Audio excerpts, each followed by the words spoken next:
Hi everyone, welcome back to my channel. Today I will be talking about the rapture.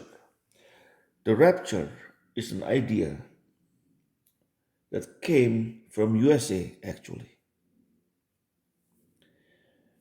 because many people in USA interpret some verses from the Bible and they think it is rapture. I don't know where you stand about this. And myself, I cannot say I agree, but I cannot say I disagree. First, let us read from Matthew chapter 24, verse 40 to 41. Two men will be in the field. One will be taken and the other left. Two women will be grinding with a handmill. One will be taken and the other left. Matthew chapter 25, verse 31 to 33. When the Son of Man comes in his glory, and all the angels with him, he will sit on his glorious throne. All the nations will be gathered before him, and he will separate the people one from another as a shepherd separates the sheep from the goats. He will put the sheep on his right and the goats on his left. 1 Thessalonians chapter 4, 16 to 17. For the Lord himself will come down from heaven with a loud command, with the voice of an archangel, and with the trumpet call of God, and the dead in Christ will rise first. After that, we who are still alive and are left will be caught up together with them in the clouds to meet the Lord in the air. And so we will be with the Lord forever. Many Christians see this as a rapture. But what's surprising to me is it turns out Islam also teaching about rapture. Can you believe it? You will never hear any imam, any sheikh talk about rapture. Not in masjid, not in mushola, not anywhere. I never even seen it on YouTube.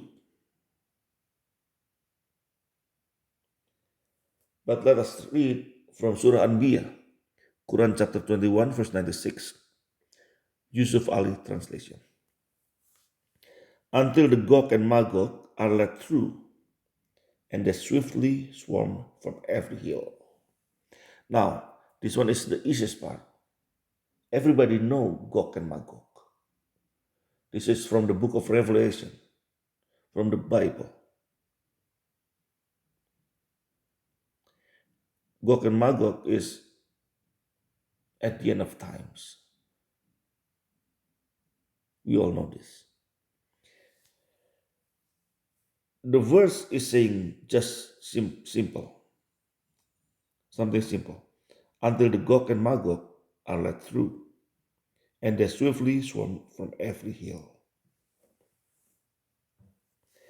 But when you take a look at the tafsir, it is stranger, becoming very strange. Let us read from here. I'm not going to read the whole tafsir. Let me show you something. At the time, Allah will send a pleasant wind which will reach beneath their armpits and will take the soul of every Muslim or every believer, and there will be left only the most evil of people who will commit fornication like mules. And then the hour will come upon them. After that, Judgment Day. After the rapture, right away, Judgment Day. We all know Quran doesn't have chronology, doesn't follow chronology. So that all the time the timing is very mixed up.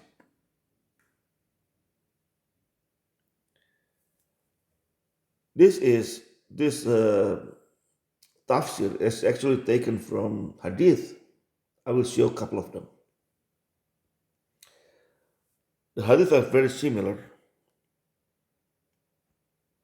but let me show you from here. Let us read from here. Allah will send a pleasant wind which will soothe people even under their armpits. Very this is laughable, but anyway. And will take the life of every Muslim and true believer, and only the wicked will survive. They will commit adultery in public like asses. In the resurrection day will be held. Very strange wording they pick, but the wicked will survive. So this is from Riyadh Salihin, hadith number 1808. Now let us take a look at Ibn Majah. Sunan Ibn Majah, hadith number 4075. As you can see, this is the greatest Sahih. It's actually similar like that. Allah will send a pleasant wind which will seize them beneath their armpits and will take the soul of every Muslim, leaving the rest of the people fornicating like donkeys. And upon them will come the hour. This is actually very similar to what some Christians believe. This is the rapture, Islamic style. So the wind will come under their armpits to lift them up.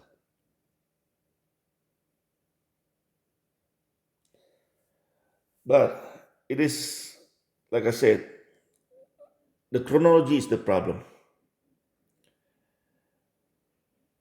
I didn't show you the whole hadith. The whole hadith is a little long.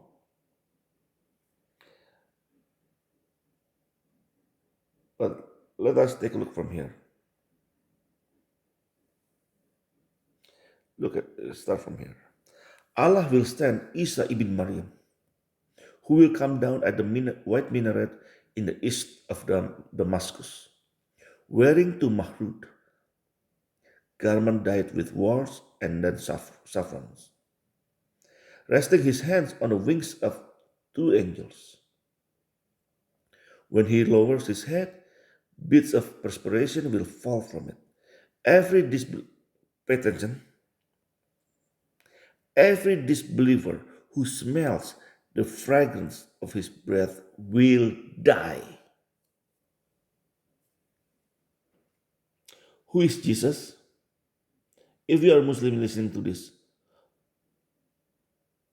tell me, who is Jesus? If Jesus is only a human prophet, how can someone a disbeliever smells his breath, the fragrance of his breath, and die? And then die. How come? Jesus cannot be a just human being. He must be more than that. And let me go back up a little bit. They picture Jesus wearing saffron. If you're a Muslim, you know saffron is a haram color.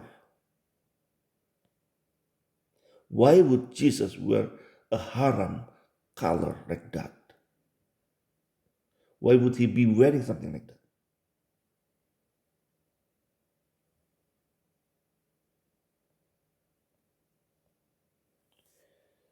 Now let us take a look little further, little more. And his breath will reach as far as his eye can see.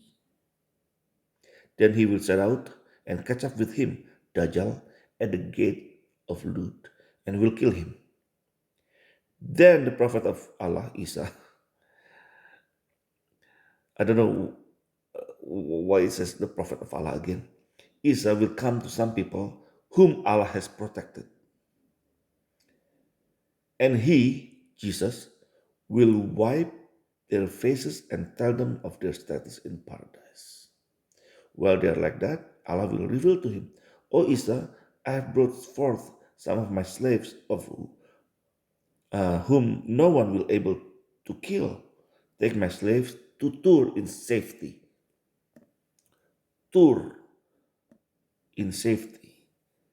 Allah asked him to take his slaves who cannot be killed to Tur in safety. If no one can kill them, why do they? Well, I don't know. Okay, and then Tur in the Bible, Mount of Olives. Yep, Tur is a actually is Mount Tur. Mount Tur is Mount of Olives. This hadith is very strange. And then look at this. Even Lake Tiberias is mentioned in this hadith. Lake Tiberias, in case if you don't know, it is actually Sea of Galilee. Sea of Galilee is Tiberias.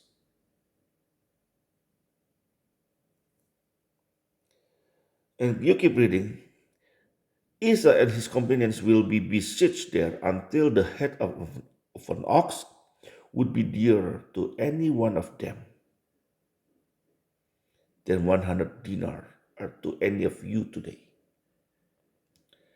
The head of an ox. Is it a red ox? Red ox is a very dear to the Jews because it is the start of the requirement to rebuild the third temple.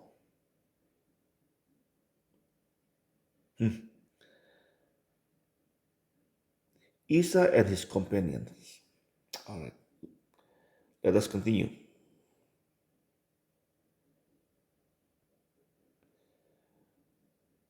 So anyway, I forgot here. Oh, so I read it before that. Dajjal will be killed by Jesus here, and then I missed this one. Gog and Magog emerge after Allah asked Jesus to take his slaves who cannot be killed to Tur or Mount of Olives. And then Jesus and his companions will be besieged by Gog and Magog. This is after Dajjal died. Very strange.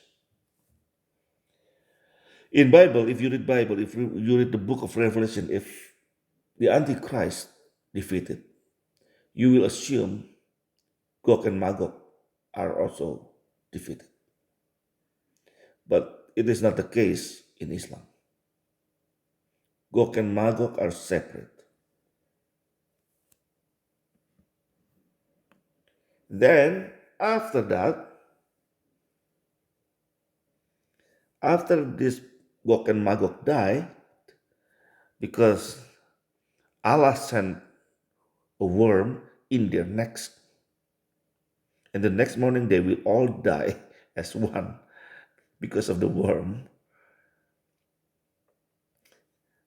I will jump now.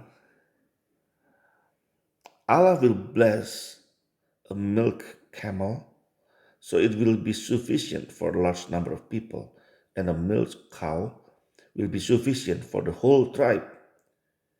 So one cow will provide milk to the whole tribe. Can you imagine? What kind of BS is this? What kind of BS is this? One cow will be enough, will provide milk enough for the whole tribe. What tribe? Tribe of 3 people maybe? Or tribe of 4 people? A lot of times hadith is, most of the time, hadith just compiled of some weird stories and exaggerated too. And then Allah will send a pleasant wind that will seize them beneath under their armpits and will take the soul of every Muslim. So let me summarize this. Dajjal came, and then Jesus came, and then the breath of Jesus will kill disbelievers, and then Dajjal will be killed by Jesus after that, and then Gog and Magog emerge, and then Allah will send worm into their necks, and then by the next morning they all die, and then everybody will prosper because, well, one cow can provide milk for the whole tribe. In US, some ranches I saw, they have like 10,000 cows, 50,000 cows. Imagine how many they can provide enough milk for the whole earth then, one ranch. So everybody will have enough.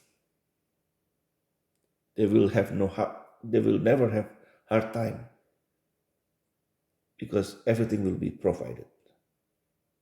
But as you can see, the timing is very confusing. Dajjal came, Jesus came. This believer died because they smell of the fragrance of Jesus' breath.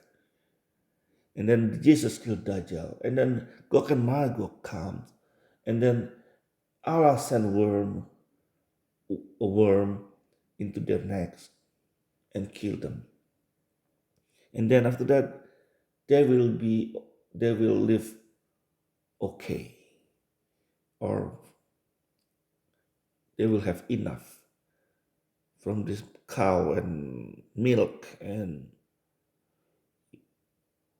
whatever they have here. And then after that, the rapture. Why would Allah send them? Allah take them away.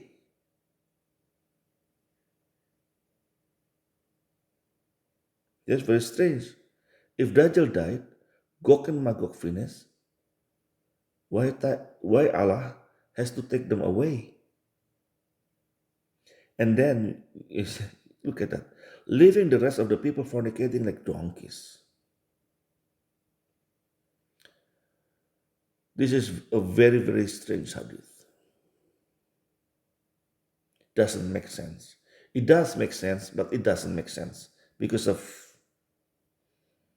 again, the chronology is very bad here. No chronology at all. That's why Muslims are very confused. They talk like they know, but actually they don't know. Like I said earlier, you will not find any of them talking about this. I don't know. I don't know why. Maybe I will have to double check. But anyway, so the rapture is in Islam as well, just like in Bible.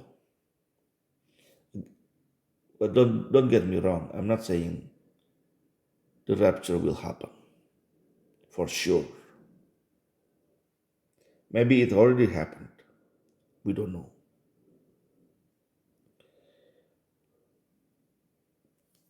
But my point is,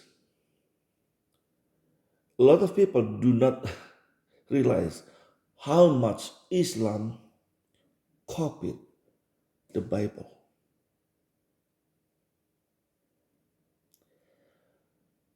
Something like this, the teaching of the rapture is actually in Islam, but since they don't talk about it, So most people they don't know.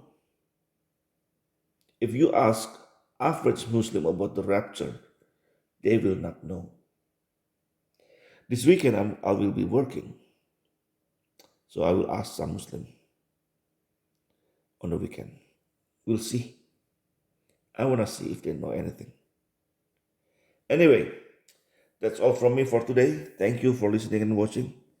Whether you're Muslim or Christian, whether you believe in rapture or don't believe in rapture, God bless you all. Have a nice life.